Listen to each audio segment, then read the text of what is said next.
I wish I had a camera on y'all so y'all could see yourself.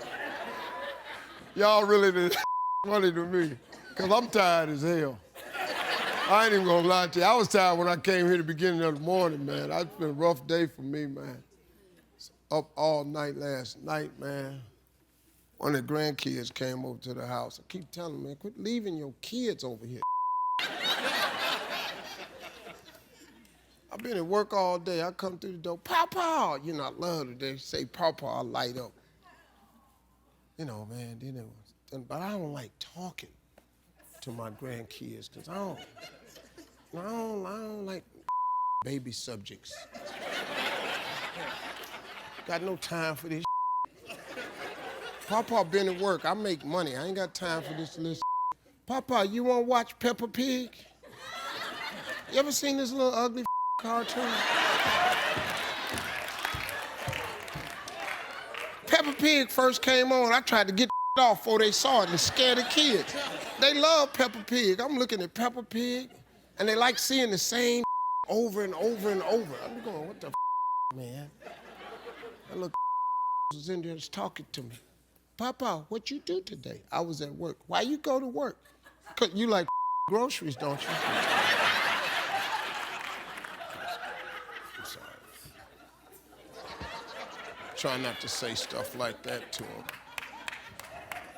Like, you know, if I've been at work all day, I'm kind of tired, so I don't really, my grandkids be up, you know. Papa, let's watch the movie. I was gonna watch SportsCenter. So you should have seen me trying to tell her last night, because I was trying to figure out what the series was with the basketball.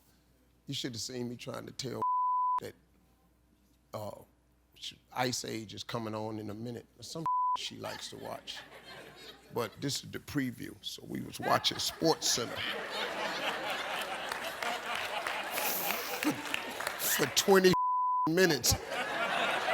She was up. Papa, when did this go off? This is a commercial.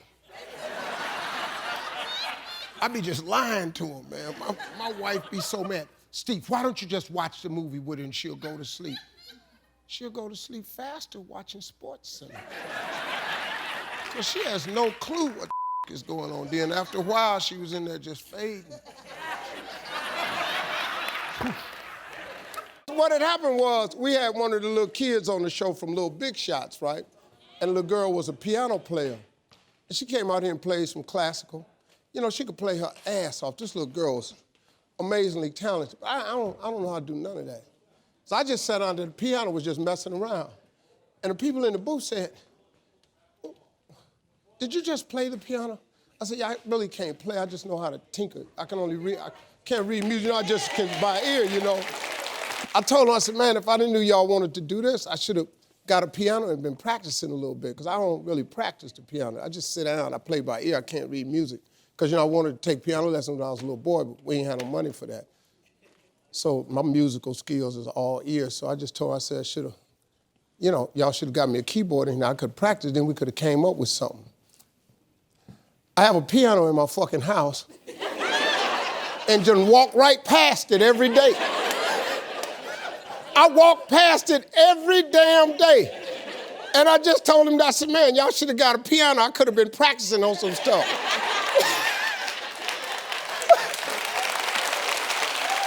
And so he said, next week, we're gonna bring out Rob and a band. Could you play with them? I said, no, well, come on, man. Fucking professional musicians, I tell jokes. They said, well, you can tell jokes. I like it when the audience is writing the show. I said, okay. Whatever they ask me, I'm gonna turn the shit into a song. And I just make this shit up. This shit was crazy. That shit was crazy. Because when I was a little kid, man, I stayed in the mirror all the time. My father had made me a peach crate to stand on next to him while he got ready to go. My father was construction worker, he shaved every day.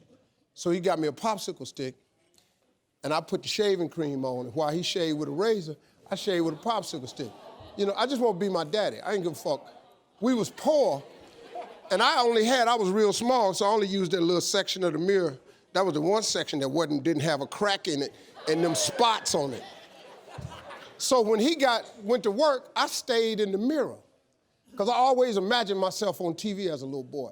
So I stayed in the mirror and just practiced. I just do all kinds of shit, singing, telling jokes, introducing acts. I thought I was Johnny Carson when I was growing up. I was just in there just clowning and shit.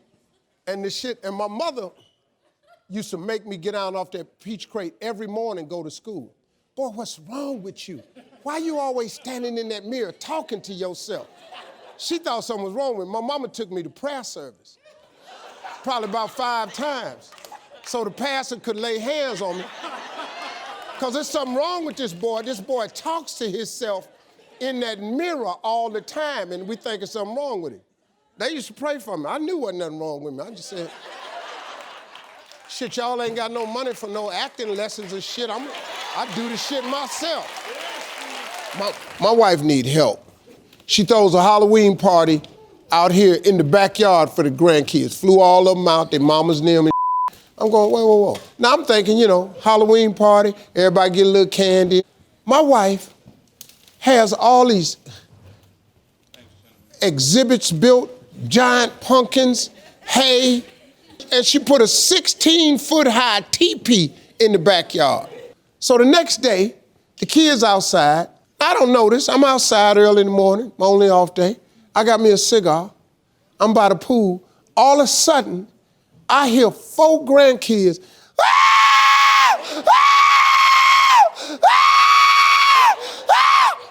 The man is taking the teepee down. Papa, they taking the teepee. Papa, they taking the teepee. So I'm going, yeah, well, hey, this got to go back.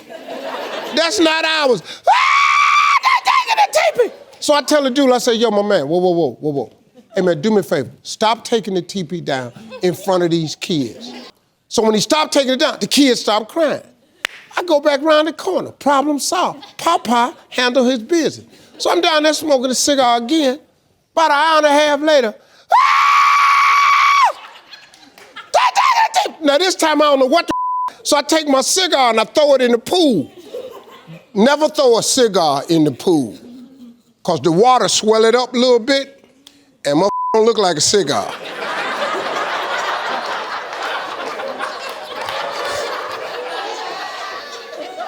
I go around the corner.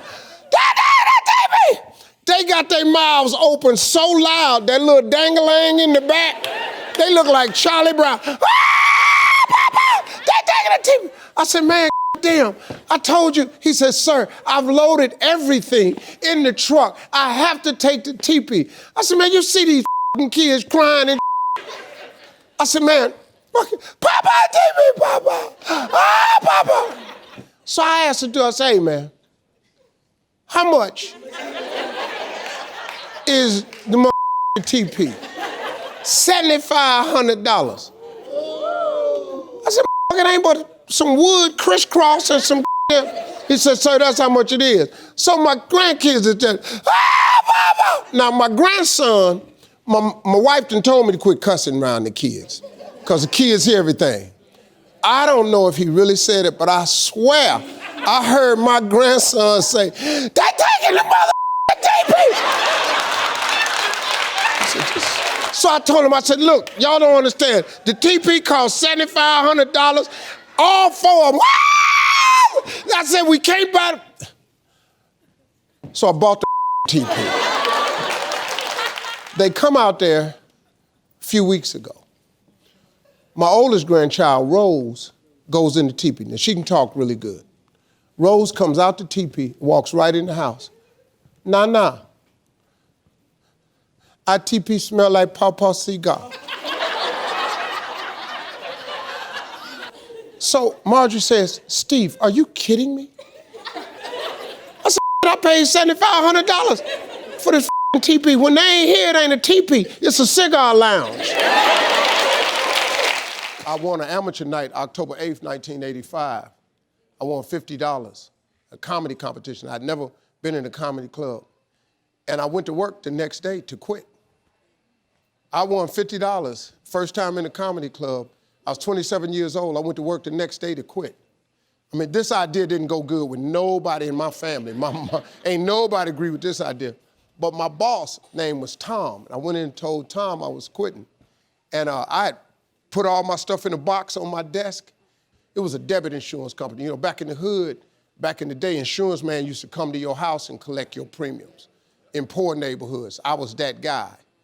And I hated the job. And so I went to work and I said, hey, Tom, thank you for the opportunity, man, but I'm gonna go be a star. He said, what do you mean by that? I said, I'm gonna go be a star, man. He said, what are you talking about? I said, I went to a comedy club last night, first time I won $50. I come in here to quit. I'm gonna go be a star. He said, are you kidding me? He said, what are you doing? So look, you're a young man, you've got a family, you've got twins, you just had them. Don't be ridiculous. Unpack that box and go right back in there. And can I tell you something? I've never heard you say a thing funny since you've been here.